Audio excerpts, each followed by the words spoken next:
SSM's Wednesday Global Africa program brings to you our news stories, exclusive reporting, and SSM perspectives on the day's top news. Plus, the inside scoop on Africa's most important developing stories. Join us on Wednesdays, 11 a.m. West African time.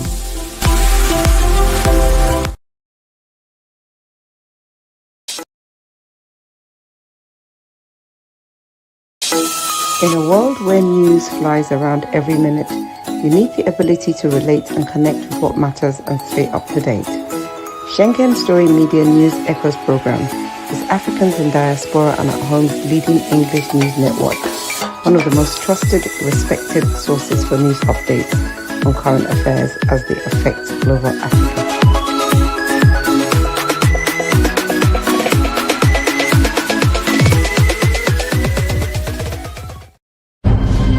To know ADC, you see a handshake, a symbol that stands for belief, passion, ideas and creativity, service with integrity, confidence and commitment.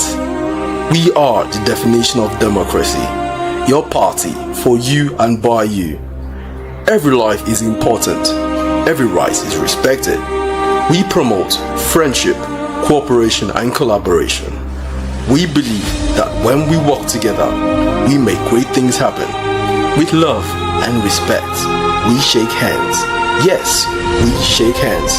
Therefore, we say, ADC arise, ADC arise, ADNC arise and shine. This message is endorsed by ADC 7th Zone, ADC-DN, African Democratic Congress, Diaspora Nigerians, Diaspora Network. If you want the future of Nigeria to be better for you, not for me. Not for me at all, for your generation. Anybody in Nigeria today who is affected by the rottenness of the government, by the unpalatable situation of the poor man in every application, no light, no water, roads are bad, education bad, health bad. Any other thing, you are in a mess. Darkness falls across the land.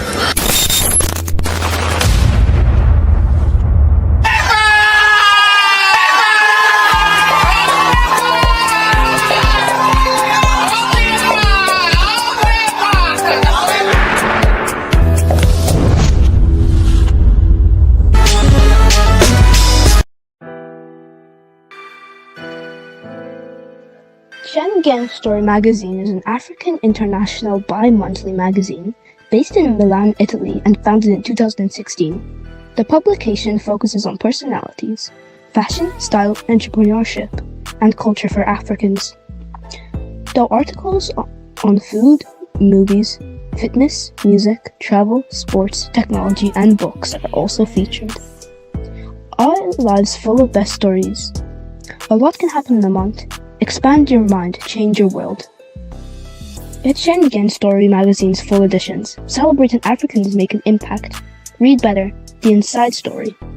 Your fashion magazine for a better lifestyle, inspiring stories for you. Your monthly dose of entertainment, a better mind keeping you updated. Hashtag Schengen Story magazine. Get Schengen Story magazine full editions.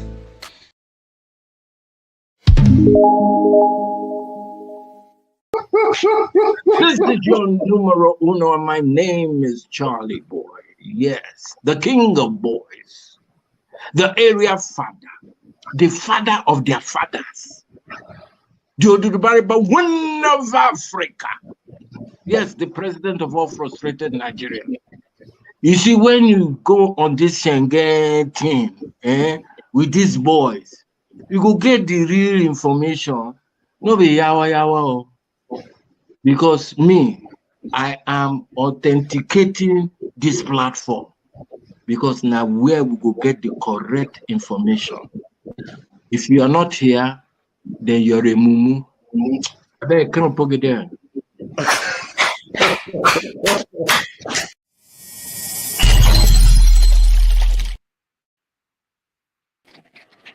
Yes, and we are here.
Oh dear, Georgie, sorry Yes. for that.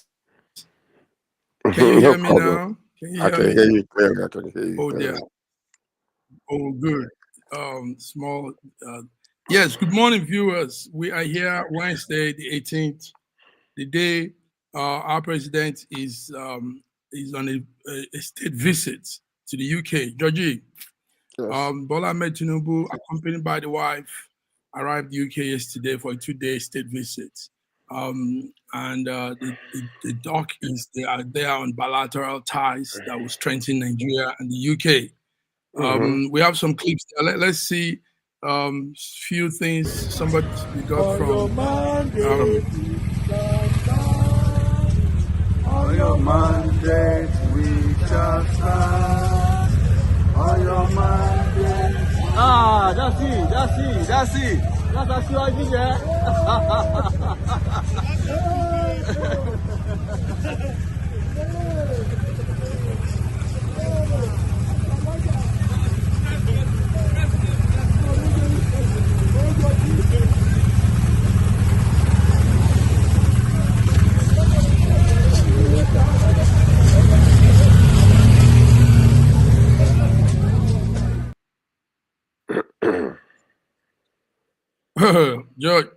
George, that's on his way to the Windsor, the Royal Palace, and he had some Nigerians with him by the roadside welcoming him, using that slogan, "On your mandate we shall stand."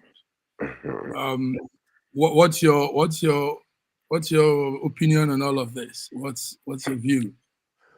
Well, my view is, the visit, marks a significant moment in Nigerian-UK relationships, and being the first state visit of its kind in more than a decade. It's been more than 3 decades, actually, and a strong symbol of renewal of bilateral engagement. I believe that it's a very welcomed visit, and it will strengthen us. Not that we don't have any relationship with these people to begin with. I mean, they've been our parents for many years, and but anyway, it's a welcome development, and it's a very good bilateral respect that is being given to Nigeria. So, and I'm thankful that our president is there to represent us. Thankful that our president is there to represent us. But go ahead. Yes, the crowd there shouting on your mandate.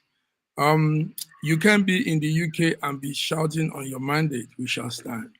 I mean, I don't see.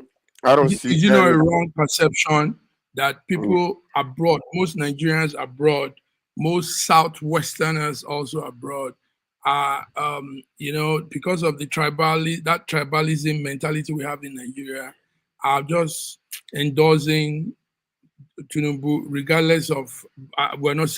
I am not seeing much performance. I'm not seeing much doings, like they will say. I wish Femi was here now. What will you say about people being abroad and singing on your mandate when they are not home to feel the pinch of what's going on, to see the economic woes that we're passing through, George? Well, I mean, listen. Politics is politics, and partisan people that are supporting Tinubu, APC members, they're all over the whole world. You come to Canada, you see them. You come to Milan, you see them. You go anywhere in Italy, you see them. So the point is this: that they're singing "On Your Mandate We Stand" is a song that was developed politically to support Tinubu. So, but the point is, we're not making a comparison between his performance and on your mandate we shall stand. We already discussed some of these political points.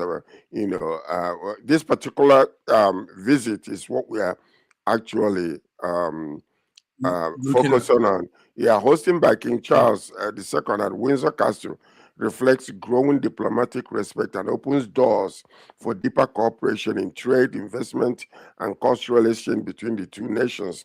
So, I mean, whatever we can do to help our people, but like I said, we've been arguing about this and debating about this. The bottom line to every single thing that is being done by the president or any of his cabinet members is to help improve the welfare of the people in Nigeria. If it doesn't come down to it, it's a wasted effort. And whether directly or indirectly, subjectively or objectively, there got to be a direct benefit eventually, whether now or tomorrow or eventually in the future, for the welfare of Nigerians to increase, for them to live a better life. All the promises, we can make politically is been happening for many years. People are tired of it. So the gift giving and all those things, they are good in their own way, but it doesn't help our democracy the way it's supposed to run, is what I'm saying. So here we are today. I think I'm thankful that Tinubu is in London, and I believe that participation in events like this, like the Nigerian modern, what you call modernism exhibition, highlights Nigerian rich cultural heritage, creates a valuable opportunity to connect with the diaspora and global business leaders. So this type of visit will help us look good, so that others can say, if Windsor can bring the president and give him a state visit, therefore we can actually, attempt to invest in this country. That maybe there is some sort of stability that is coming out of democratically out of this quality. Yes. So that's what I see there. All right, George. So, that's it, viewers. We have our president, Nigerian President Bola Ahmed Tinubu, accompanied by the wife, in a state visit, 2-day state visit, aimed at deepening bilateral ties between Nigeria and UK. That's the information we got. All right, Georgie, let's come to some other serious thing. Last time, Dr. Femi and I were talking about the terrorist attack that killed almost 20-something people in Plateau State. That was on Monday. Monday morning, Plateau State, almost 23 people. We've had all those other situations. In fact, while the Plateau was happening, we also had something in Kaduna State that same Monday, the 16th day of March. Yesterday was the loudest. 25 now. 25 people killed in the Maiduguri suicide bombing. Almost like three suicide bombing that happened at the hospital, a military post, and in the crowd. The number of injured is increasing, and it's terrible. George, what is all of this? This is still. Well, listen to this. What I'm going to respond the same way I responded in our chat group. Okay? Because we have had all manner of situations, and everybody is basically trying to give excuses why things are not being done, but daily people are dying. This is my response that I wrote on our chat group. The government and the security agencies in Nigeria are clearly overwhelmed by the insurgency. To tell the truth to power, they have no tangible, coherent plan or strategy to defeat these terrorists.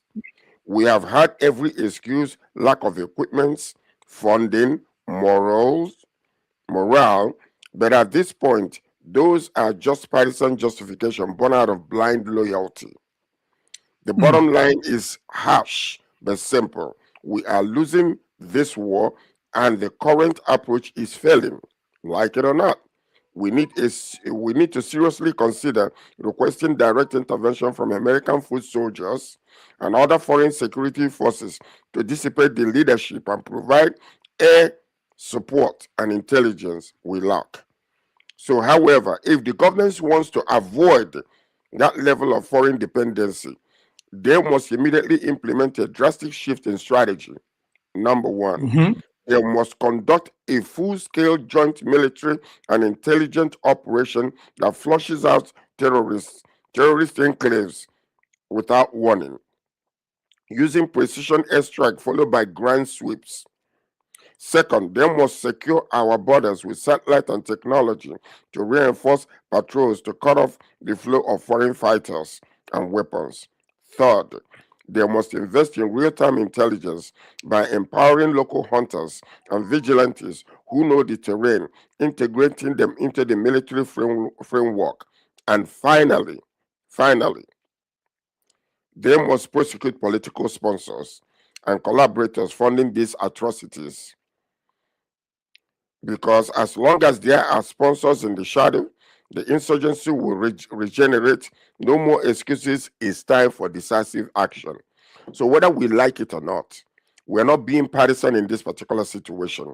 All we are looking the truth in the face, looking the problem as we see it, and what are the solutions that can actually bring about resolution to the whole entire saga, chaotic saga that has been happening in the northern part of Nigeria and spreading to the southwest. And very soon you just absorb the whole entire Nigerians. So that's what we're saying here. Are you there?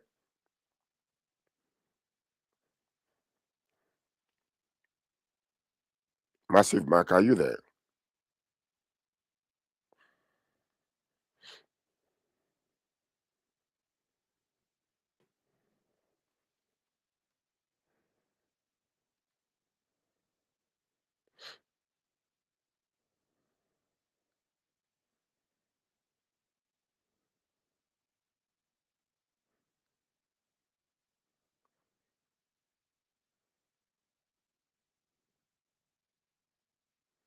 Oh, dear. I'm with you. I think we're having a network issue here. George, can you hear me? Yeah, I can hear you now, but I lost you for a moment. I was listening to you, but all of a sudden the thing just blanked off. Okay. Yes. Good summary, George. Good summary you've given there. I saw your response also, the group chat. But George, we can say as much as we can. What are some solutions, George? What do you think can be done? I mean, we have American soldiers with us. They said they're only to train our soldiers. Is not to get involved in any combatant activity. But is that not playing? Is that not being? What's the word there? Because you can't be training people and they are still killing people everywhere in the country, and all you're doing is training some number of security men. I mean, what the foot soldiers are doing in Nigeria, the 100 and something soldiers that were sent, was basically to help them with the intelligence. Now, helping with the intelligence also is one thing, but another problem we have with helping with intelligence. We have been receiving intelligence from America. But every time intelligence is given to the government or different arms of the government, we've seen sabotage. We have seen moles inside that are warning these people, telling you that this is a coordinated, deliberate attempt to overtake these people and their lands. So you don't, That's I correct. mean, whether we like it or not. Now, listen, we can become partisan all we want to. I'm an APC, member, but yet that does not excuse our government in their incapability to deal with this situation. Because if you ask me, all they need to do is to come out and say, we cannot. Let's get the help we need. And then they will just take care of these people. But to say that all the excuses being given, morale of the soldiers and the equipment and this and that, we are wasting too much money in the wrong places. The amount of money that has been paid to these people alone, if you were put into the strategies of destroying them, they would have been gone long time ago.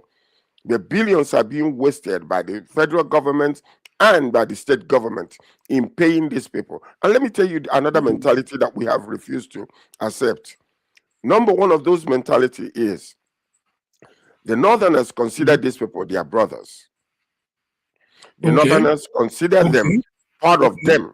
So what is happening is when you are coming out by force to try to, eliminate these people permanently, you see some sympathizers that are inside who say, oh, these are our brothers. So these are the people we're using to keep our numbers higher than the southern part of Nigeria. Therefore, if we destroy them, we're destroying generations of people, political participants, that we're going to use the number to increase, increase our votes down here. So that's what you are seeing. The only way that this can be done is to get a foreign help.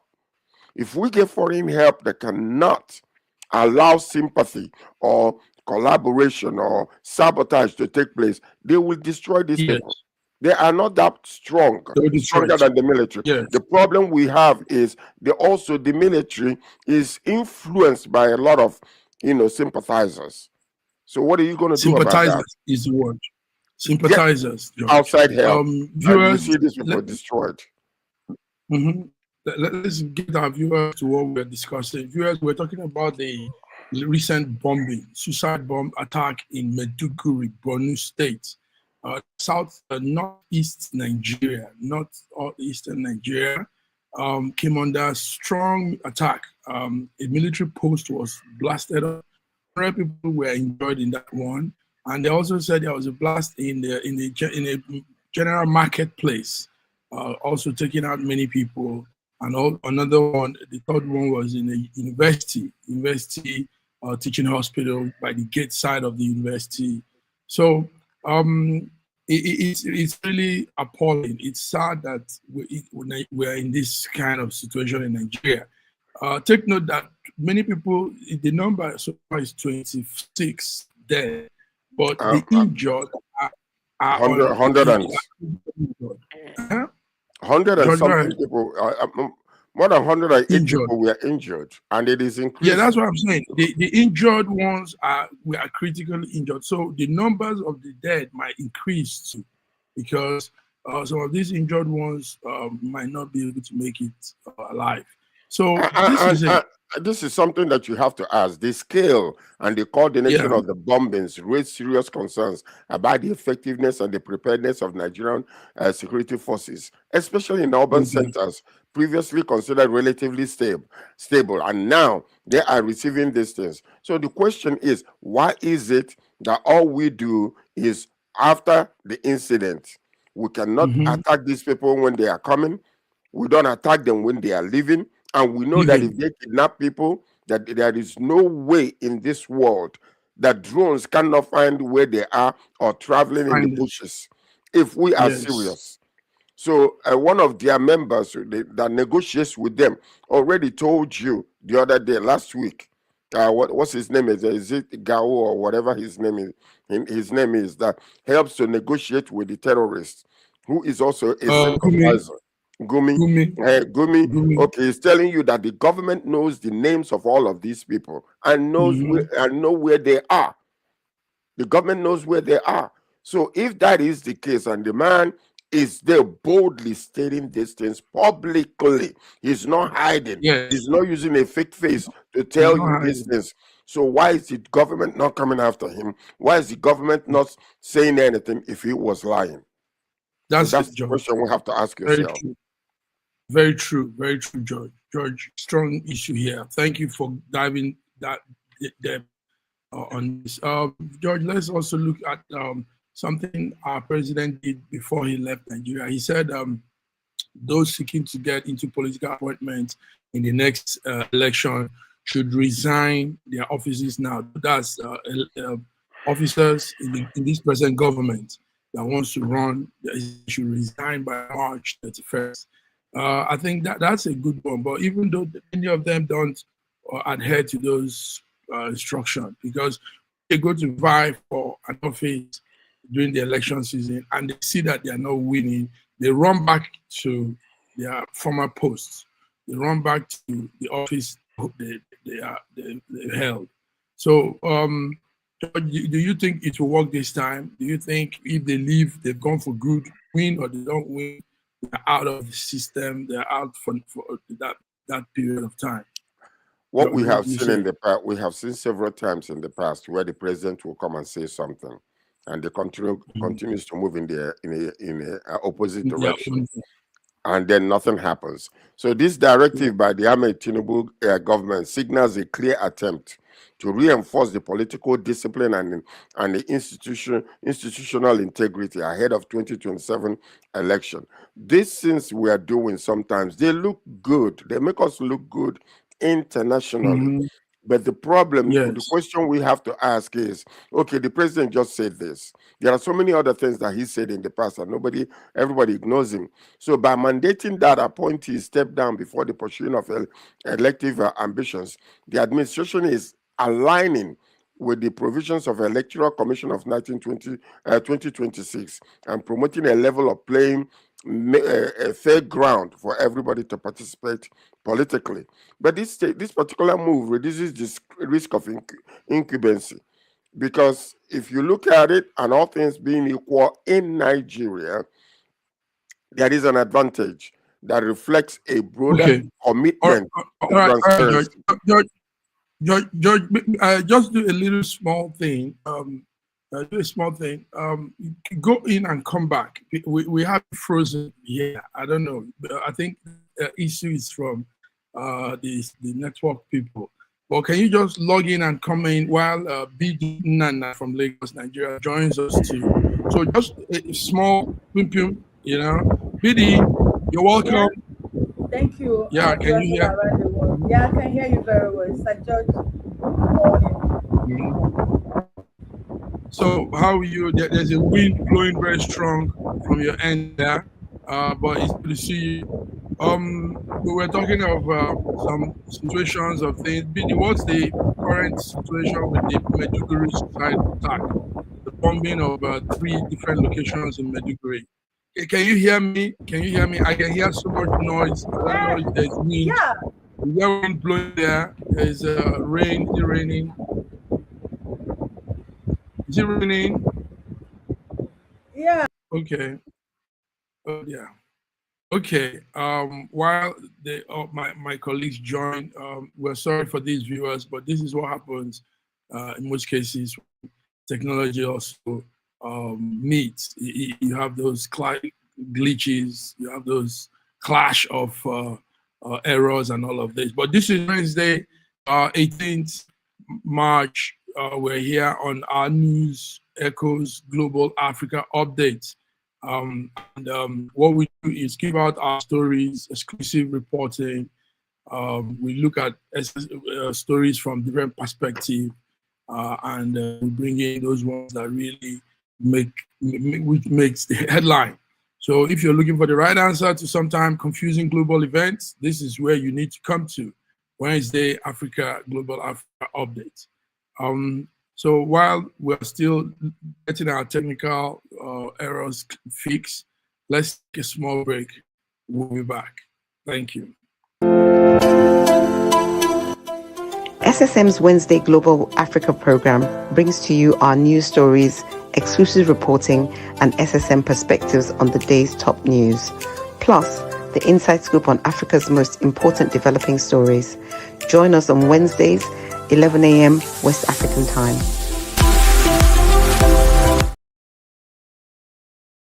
Now, Nigeria, we hail thee, our own dear native land. Though tribe and tongue may differ, in brotherhood we stand. Nigerian soul are proud to serve our sovereign motherland. If you want the future of Nigeria to be better for you, not for me. Not for me at all, for your generation. Anybody in Nigeria today who is affected by the rottenness of the government, by the unpalatable situation of the poor man in every application, no light, no water, roads are bad, education bad, health bad. Any other thing, you are in a mess. Darkness falls across the land.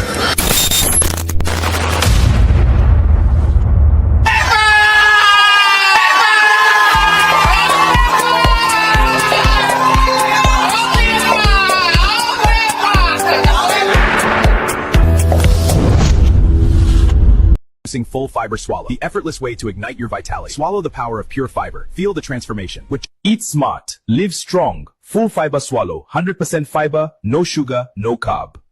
Perfect for the health conscious.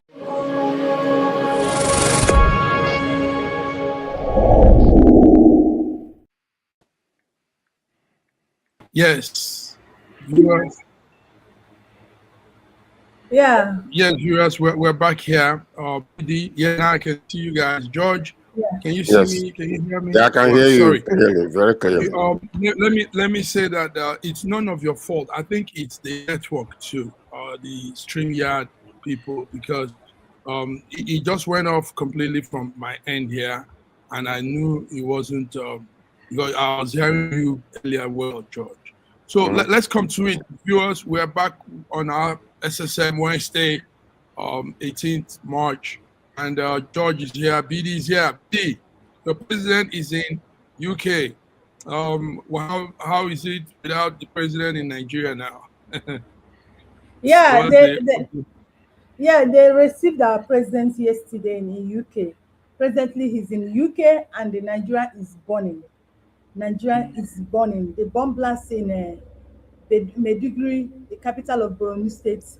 The bomb blast did not even happen one place. It took place in 3 different places in Maiduguri. As of this morning, the 23 people have been confirmed dead, over 100 people injured, and they blamed the bomb to be planted by terrorist fighter, that they are the one that planted the bomb. They've not given us the real detail of the people, and in their culture, they always like to come and tell you, yes, we did it. So we've not had anything from them, but they are still blaming them. But honestly, I'm telling you, it's too much. It's too much. I don't even understand what is happening in Nigeria today. President Bola Ahmed Tinubu just arrived UK yesterday, and this thing is happening the next day. Even started the day he left. It's happening in Nigeria. If it's a country where things are being done, I think the first thing president would have done is to be in Nigeria this morning. But he's not yet back, and I don't know. Well, he has given instructions for the IGP and all of the state security arm in the countries to go there and get. He said they should clear out whoever it is that is behind this. But it's one thing to say those words, it's another thing to really get, because how do you just go and clear anybody? You have to understand who has done this and how to follow. Thank you, Bidi. Thank you for that update. Also, we heard that he's telling his political appointees that are seeking for elective offices to resign by March 31st if they have to run. He said, he said that everybody, he's giving them order by March 31st, 2026. If you have intention of contesting for any position come 2027, you should resign. Failing to resign by 31st of March 2026, meaning you're not going to contest. So he has given order, and it's everyone. If you have intention of contesting for any position, you should resign. But now, on my own, I'll say, is it not too early? I don't understand that order. Is it not too early? I think before yes. Also, it was similar thing that happened in 2023, but some of them, when they resigned, they went to run for office and they saw they weren't winning. They came back. They came back to their offices again. And this time around, you have to tender your resignation letter, and it has to be accepted. So even if you run and you're not winning, you're not coming back. From the way he has done it, you have to tender your resignation letter this time around, and it has to be signed. So when you tender your resignation letter, it's been accepted and signed. So there's no way for you to come back if he did not favor you. So that's the thing. I think my own part is that it's actually too early. I'm telling you, I think he's just doing this thing to frustrate them. I don't know this man. This man is I don't understand this man. Well, it's good. I don't know. It's good. Yeah, it's okay. So let's move on to other stories, gentlemen. George, there's a very interesting story coming from Kenya. I don't know if you're following. I actually was reading about this last Friday. Tourists will come to Kenya now and steal ants. They'll put ants in small capsule-like containers and take them away. And we're talking of thousands of these ants.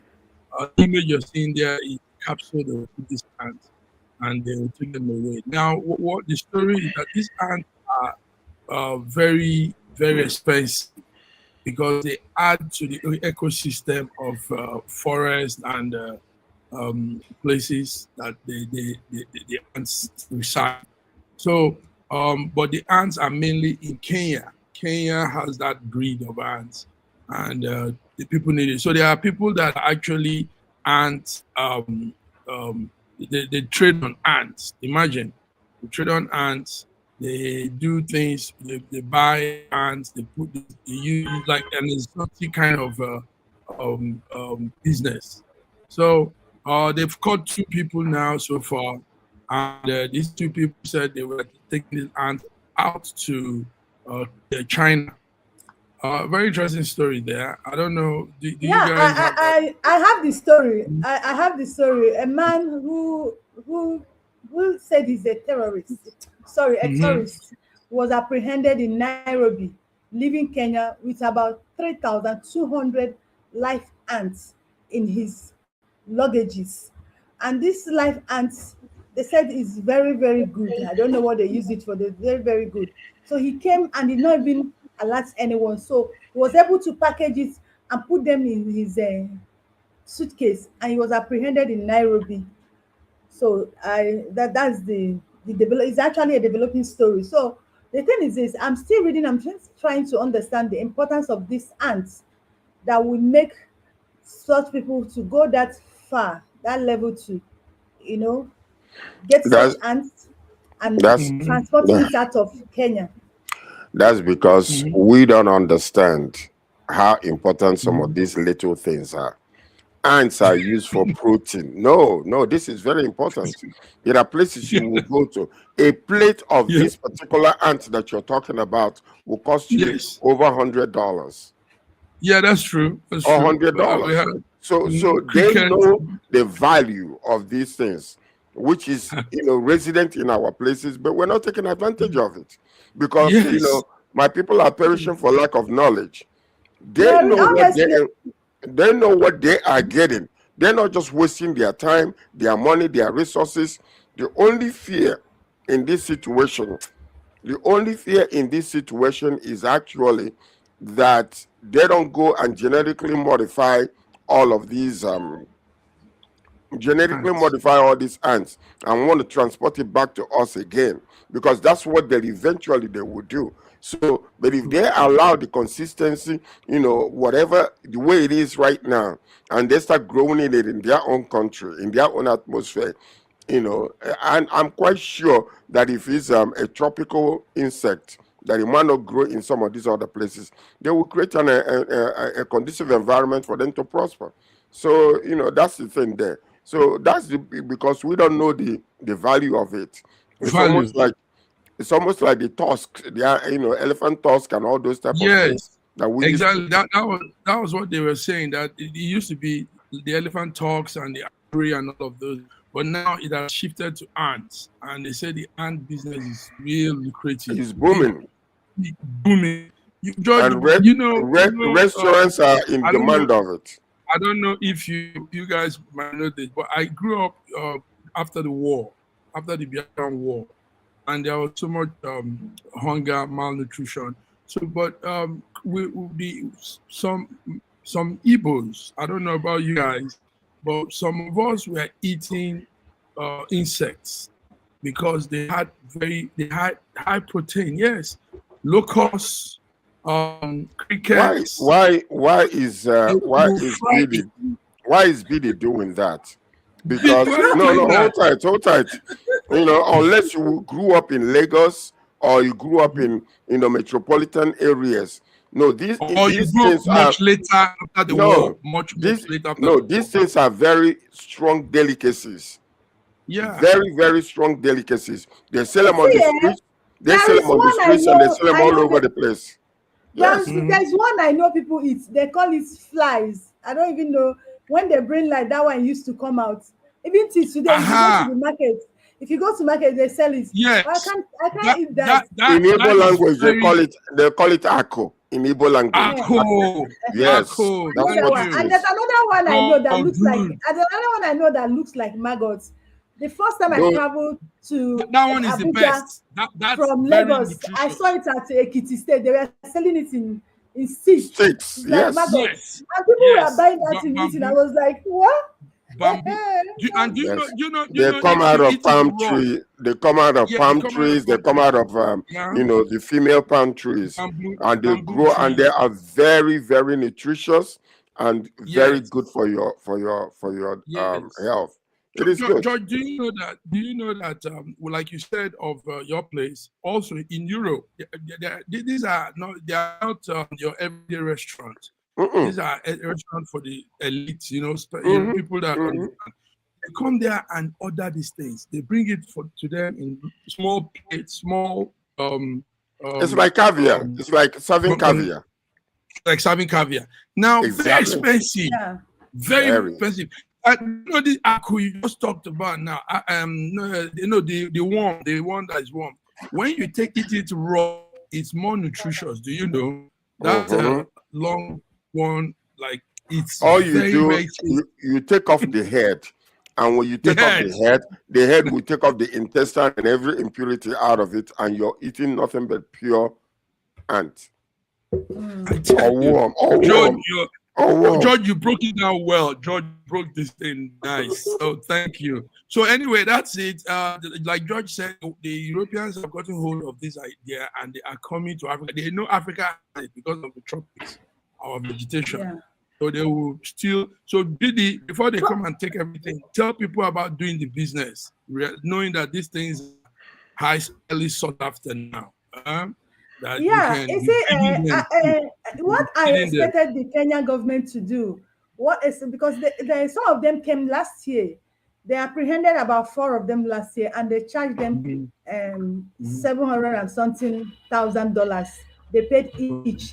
Now, what I was expecting Kenyan government to do is to actually bring these people for a roundtable discussion. Try to understand what this thing can do. Then they can, broker a deal. They'll come and open the factory in Kenya, and they start using it there so that the people and the Kenya can benefit from it. Because if you keep arresting these people, we are Africans, I know ourselves. Some of us, we still find a way to sell this thing out to them. So I think I should expect them to get these people close, discuss with them, what is this for? We can set up the factory in Kenya, so you can have enough of it, so that you can benefit, my people will benefit. I think that's what I expect Kenya government to do, but not arresting them, filing them. And the thing is there, you're not using it, you don't even know what it's meant for, you don't know the importance. Filing them, they'll pay you the chicken change, and you go waste it, and the thing is still there. So I think that's what Kenya government should have done. Powerful. It's very, very resourceful tip there. Thank you, no, you see, this thing is just like marijuana. This is like, it's like ganja, marijuana.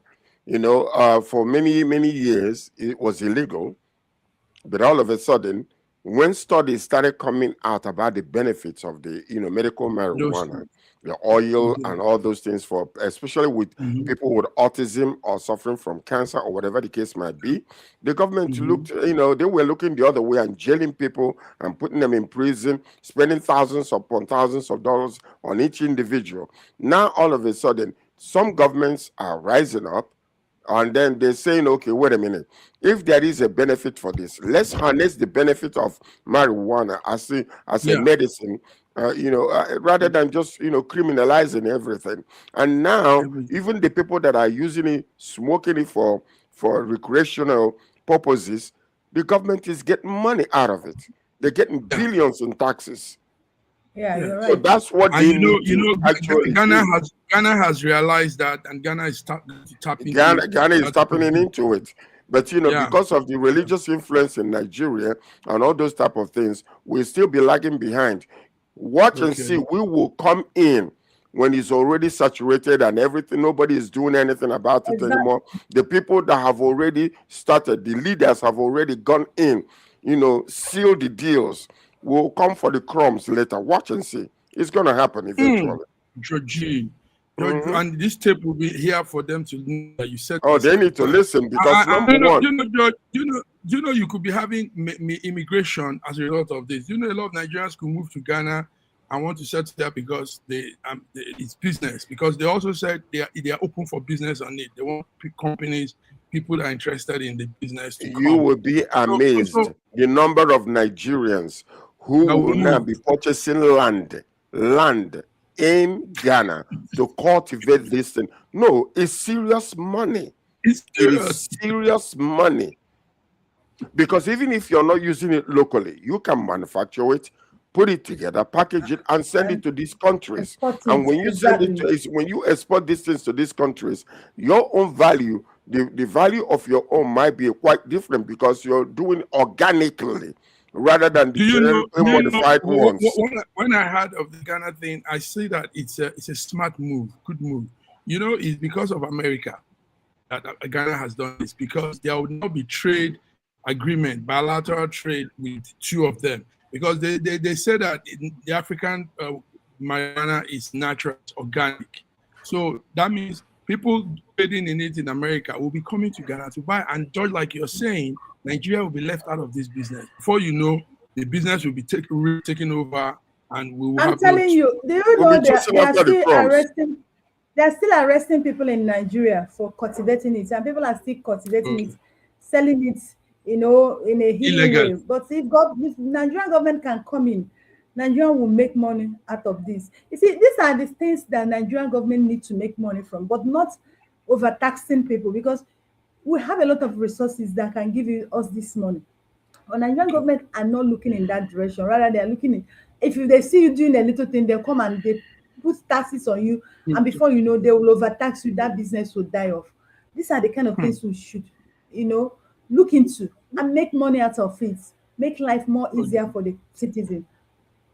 make life more easier for citizens. Oh, guys, thank you very much. So we're discussing like a family here now, real resourceful insights too. Gentlemen, let's talk on sport.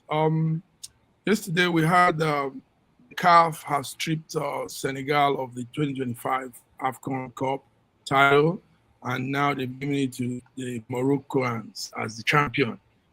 Everybody feels sad about that. It's not. It doesn't look like a just, well-deserved justice. It doesn't look. It looks partial. It looks. I mean, we're all looking deep into it. Do you guys have any one of you follow sport? Do you want to say anything on this? Yeah. African CAF. They have shot themselves on the leg for this singular thing they did. Right from that day they played that game, there is nothing. Is it Morocco should have been sanctioned. If you watch that match, did you remember the towel collectors? Did you remember the story of towel collectors? Yes, somebody running to. Yes. Morocco did a lot of things that they should have been sanctioned. Rather, this is what we are getting. You see, I don't just know what is wrong with Africans. In every phase, we keep getting it wrong. We don't. I don't know. When I heard that about that justice yesterday, I felt so bad. This is wrong. Morocco did everything. They don't want that cup to go out of their. Even after their Senegal won that cup, they threatened and they made this. They boasted about this. They said it's not just lifting the cup. Will you return the cup? They made boast of this. And look at it now. Honestly, FIFA is not treating Africa well. FIFA is not. What FIFA is doing in Africa is not fair. The way they are treating Africa is not fair. They're always inciting one African against each other. This is not good. This is not justice. It's not good. Is it because Morocco hosted that tournament and because of course.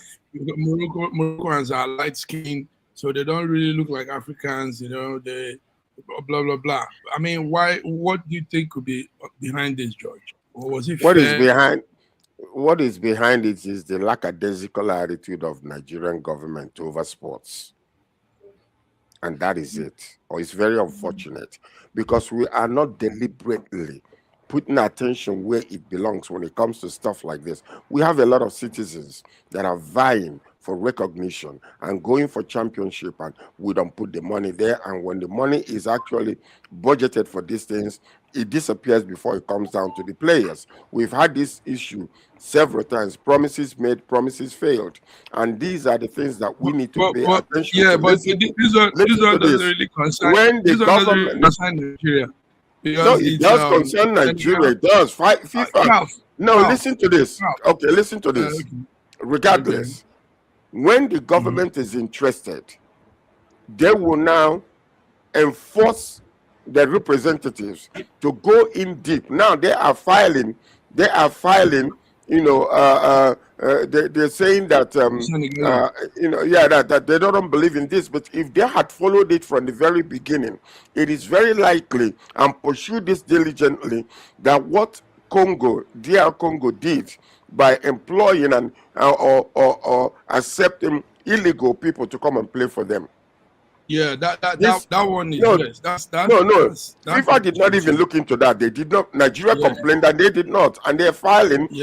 Again, over that controversial decision. So that you can tell that there are some people who are influencing the decision makers over this, and because we are not forceful, we are not deliberate. We don't come out with intention, to get the truth out. We're being played around. That's what it is. Because if the government was interested. The Congo Nigeria situation, but they filed in and still they say we're not going. We didn't qualify because the Congo people said they have proof that the plans are all. The appeal is still in the court, but I think that we need to make it. They have declared Morocco the winner of the 2025 Cup. There's an appeal. Let's let's not mix the Senegal, story. they've refused to Morocco and hand over the Senegal. trophy. Yes. Senegal, they've refused to hand over the trophy, and I support them. They should not hand over that trophy. See, this African Confederation, I don't like the way they are doing, and it's FIFA. FIFA is the one causing this problem in Africa. They can't keep doing this thing. The people that should be penalized are the people you're awarding the CAF. Is it because they are the host? That's not fair. That's not good. Senegal should not hand over to them. Let them go to appeal. Let them continue in court. Yes, Senegal said they will not hand over. Okay. Yes, George was talking about FIFA rejecting Nigerian petition against DR Congo. Yes, and the Congo people are saying that the age of the players are where the suitable age. So let's see how that. I think Nigeria too is still appealing on that. Let's see how it goes. They are appealing not because of the age, not because of the age. There are criteria set forth for admitting any citizen, and how the length of time you use in admitting them. They failed in those things, and this is what Nigeria was complaining about, and FIFA is ignoring it. If FIFA nobody followed it up. It's not their fault. Nobody followed it up in Nigeria. It doesn't matter. No. Nigerian government did not follow this your claim. They didn't follow it up. That's what I'm saying. That's what I say, that they are they have a lackadaisical attitude towards it. Because if the government will come out and support their players and support the team and make a statement against this, then you will see the FIFA people, they will take a second look. But when there is no, the government is not supporting, the government is not saying anything, they're ignoring it, they will do whatever they want. Competitors. They do whatever they want. All right, gentlemen, lady, we have to go. There are other things we could have talked, but let's go. Come back Friday. Friday we'll be talking about the Middle East crisis and some of the new updates. They took out a major. Israel took out a major Iran leader, security chief, Ali Marijani. I used to follow him. He's taking out a very big blow to the Iranians. He's a strategist. As a matter of fact, massive match. Tomorrow, 20th of March, Friday is going to be my birthday. So let's finish up here. Happy birthday in advance, but you have to remember that there's been news about Benjamin. Okay, hold on. We'll finish with that. Benjamin Netanyahu was reportedly alleged to have been killed. Okay, and the news is flying all over. No, watch this. Benjamin Netanyahu received a delegate from America yesterday, and in order to showcase that he is still alive, he went in and he spoke to the American delegate and was talking about what they have done so far. There is a punch card of all the names of the list of the names that they want to eliminate in Iran. And yesterday they eliminated 2 of them, and they punched those holes, and there are so many of them, listed. So what we are seeing is a deliberate attempt to just cut off the head of all the leaders that have been, causing chaos to Israel and to the neighbors around. So this is something that we need to pay attention, and we will talk about it on Friday on international news. Thank you very much, George. We saw Benjamin the day the rumor came out. We saw him taking a cup of coffee and showing his hands. He also said they shot him in the hands, so he showed his hands and he made people see that he's fine and healthy and alive. Okay, so Marijani has been taken out, and that's a major officer. Let's see how things goes on. But Trump is complaining that the NATO and the Europeans are not joining, and he said he will not forget anyone that doesn't join in this fight. So we'll talk about this on Friday, but also we have to remember that Trump did not even consult with the Senate or the House of Representatives in America before he went to this war. Neither did he contact NATO or any of the allied countries, before he went to war. He just collaborated with Benjamin Netanyahu and went on his own. And now things are not going his way, and he wants NATO to come in. No, they have to be wise. Contact us before you make that decision. When we say go ahead, If anything happens, we'll support you. Not when you go on your own and things are not working your way and you want to come on and tell us to get involved. No, that's not the way it works diplomatically. It's very unfortunate. Honestly, All right, I was really surprised Biddy, at that. I was really surprised how Trump wants to force other countries to join his war, the war he started on his own. He's not trying to saying that as far as you're benefiting from the US, you must be part of this war. It can't force people to join into your own problem. That's not fair. He's not being fair to other people. When I listened to that speech, I was like, what is wrong with this man? How can you force people to join into war? Do you know if they are prepared? You want to come out and bring every people and slaughter them? No, but because you know when you think about it, to get involved in this war means you have to spend a lot of money. Because when you're sending troops to join or sending aeroplane or sending any of these things, you are spending a lot. I mean, I'm talking about drones cost about $4 million per one. Though Iran is producing it at $20,000, but most of these missiles that they are using is costing America $4 million and above. And even the ones that they use to shut down the drones, it costs them a lot of money. So that's what a lot of countries are looking at. Are we going to get involved in this right now after we were not contacted before you guys went to war, and then start spending unnecessary amount of money just because we want to get involved and want to support America? That's what they are looking at. That's what they're looking at. Gentlemen, let's go. Thank you guys for coming. Yes. Friday, we'll be here to talk more on this, Trump and the Middle East crisis. Viewers, we've been here. We had some small glitches, but it's all good. We thank George, our big man from Canada, Toronto, Canada, BD Nana from Lagos, Nigeria.